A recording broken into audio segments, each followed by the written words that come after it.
Welcome to Hodgepodge Australia. Today we are making these very pretty Valentine's Day cake pops. But with a twist, they have Turkish Delight on the inside. We need some cupcake batter, our Turkish Delight bars, and a cake pop maker. That's how I make my cake pops. But let's get started. Before you press your cake pops, you just want to chop up that Turkish Delight. So I made 10 pieces, so I made 10 cake pops on this Turkish Delight, and then we will assemble our cake pops. Using the cupcake batter, and you can find the recipe in the description box below for my cupcake recipe, placing some cupcake batter into the cake pop maker and just squishing one of the pieces of your Turkish Delight right into the center and right down. You want it to get right in there because it needs to be covered by the cake pop when it rises, when you cover it with your cake pop maker. So pop in plenty of batter. Don't go too overboard because it will swell and then it will flood, but you do need a lot. See, as you can see, it's going to cover the Turkish Delight, and then you're going to let them cook. Once they've cooked, there they are, all 10 of them, you're going to let them cool. For the top of our cake pops, we are going to want to use some Crisco to thin out our candy melts. We have some white chocolate and I have some red candy melts. I have my cake pops all nice and cooled. I have some lollipop sticks and I have some lovely Valentine's Day coloured sprinkles.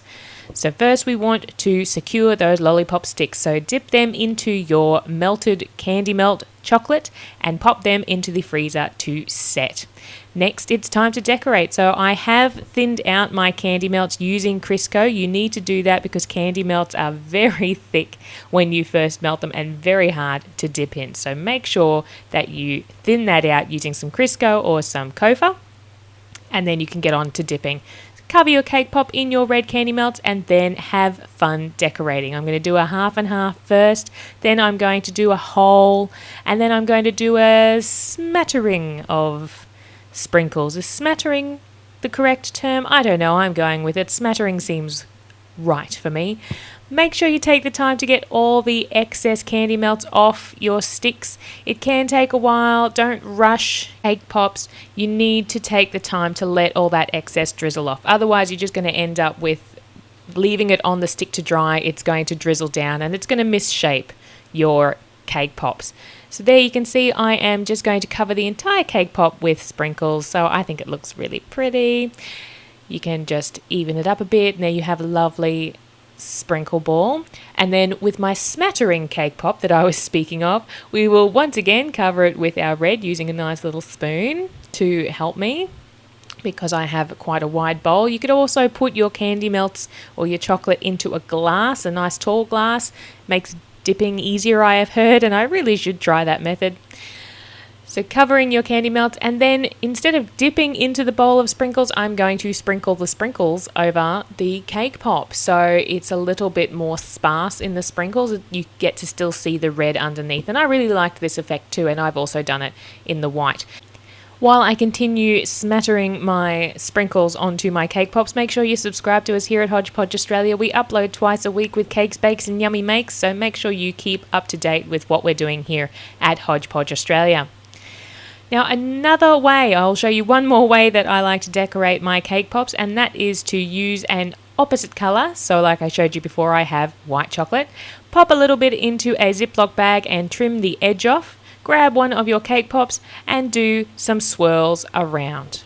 Now it is better to start at the top of your cake pop, which I have decided not to do in this instance, but just a little heads up, I did with the white one. Start at the top so that you can swirl it around in, if you can, a perfect line, so you don't have to stop and start. But hey, stopping and starting is fine, just join it up again.